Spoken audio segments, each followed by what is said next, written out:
Hey creatures, and welcome back to my YouTube channel. I know it's been a while, a lot has changed in the past few years. So the last video that I did was how to build a bioactive tank. The Viv that you are looking at the moment is in fact bioactive. I will be talking you through what I've used in it, where I've got everything from, and that sort of thing as well. I will also be introducing you quickly to the boys who are currently residing in both this Viv and the other one.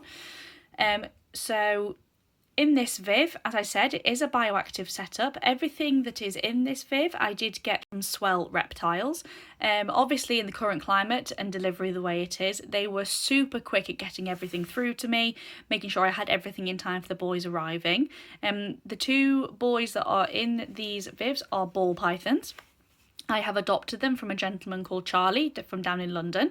I have kept their original names out of respect for Charlie. Charlie very much loved them, but just couldn't have them anymore. So the banana ball python, which is in this bottom Viv, is called B. B is a very adorable little snake. He's not overly confident, I thought. When he first got here, we had them in quarantine for nearly a week, just to make sure that they didn't bring anything with them. And as soon as we put B in this Viv, he was up and about and adventuring and looking around. I've never seen him in the whole week we've had him be so active. It was lovely to see. So in this Viv, for the substrate, we have a layer of hydro drain balls in the bottom, which is in this bag just here. I put a layer of this in just to make sure that the drainage is working properly and it helps with humidity. I then have a layer of, if we go down, you might be able to just see it. It is quite a way down there. We do have a layer of hydro matting as well, just to ensure that none of the substrate mixes into the clay hydro balls. We then, for the substrate, I actually used a mix. So for the substrate, as I have the bags here, I have used the Arcadia Earth Mix Supercharge Nutrients and Minerals. This is just to help give the bioactive a bit of a boost. I find it really helps with the cleanup crew. So I've really done like half and half. So I did half of Arcadia Earth Mix and half of this. This is Swell's own brand of substrate. It's a little bit similar to Forest Floor. It's really good, loads of nutrients, and it got quite a good mix of different bits of like bark and soil and that sort of things in it. So that is the substrate. Obviously the cleanup crew are in here as well.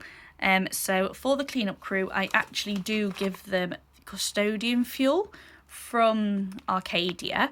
I find that this just helps the cleanup crew slightly, because obviously when you first set up the bioactive tank, the snake isn't producing anything for them to eat. I have got some leaves on the way as well, just to help boost the bioactive.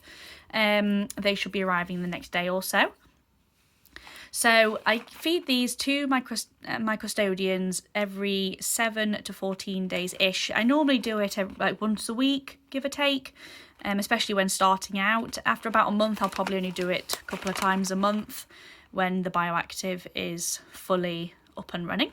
I find this really good, and the food seems to disappear in a matter of days, so this really seems to help.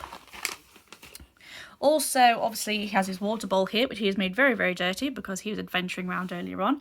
I do use ReptiSafe in any sort of water that I give to my reptiles, just to ensure that it removes any chlorine and any ammonia or anything from the water that could be harmful to your reptiles. Some people don't use it. I've always used it, and I've always had healthy reptiles, so it's one of those things where I would never stop using it. It also adds essential like vitamins and electrolytes for your snake, just to make sure that they have everything that they need. I like to provide plenty of cork bark and branches for the snakes, especially even for ball pythons. A lot of people believe that ball pythons don't actually need anywhere to climb, But in actual fact, I've found with all of my ball pythons that they really enjoy climbing, they really enjoy having the exercise, and they really utilise their vivs and any sort of climbing, bark, branches or anything that they have in here. As soon as I put B in here, he was really active, looking round and making sure that he used all of his space. I like to provide cork bark as well. I find it's really good for when it comes to shedding, and they make really, really nice natural hides. Like this is a really good happy halfway point, so if he doesn't want to quite be in the cool side but he doesn't want to be in the hot side either, then he can be in the cork bark, which is roughly in the middle. He also has one up at the top as well. So yeah, in all of my vivs I also have one of the Exoterra hydrometers. I do also have an electronic one which tells me the humidity in here, but I just feel it helps just to have a visual of it just there. So yeah, so this is B's viv. I will insert some footage of B because I don't want to get him out and disturb him, seeing as he is fast asleep in his little cave, snoozing away. It's a hard life, but I will insert some footage here of B up and about earlier on.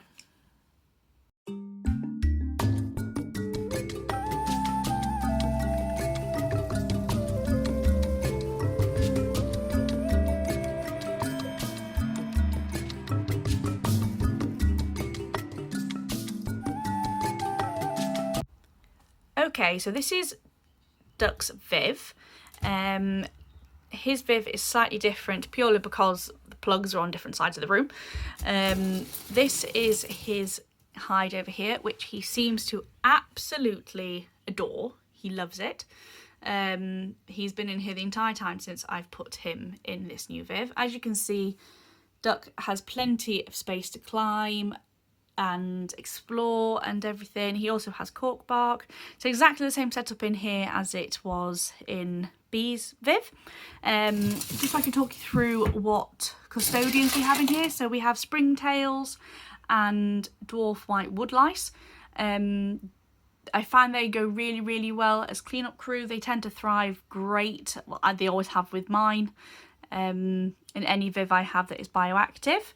They also, in my vivs, I don't know if you'll be able to see, I don't know if it'll pick it up. Yeah, so that is a white python LED light.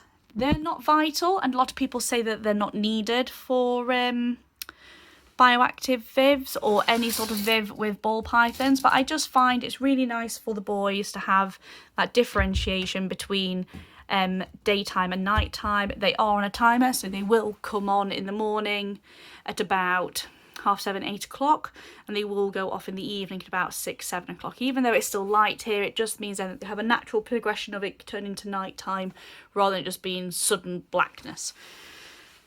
So yeah, that's the boys. If you have any questions, please ask away in the comments below. I will be doing videos where you get to meet them individually when they're more up and about, and I will insert some footage of both B and Duck at the end here, so you get to see them both a bit more.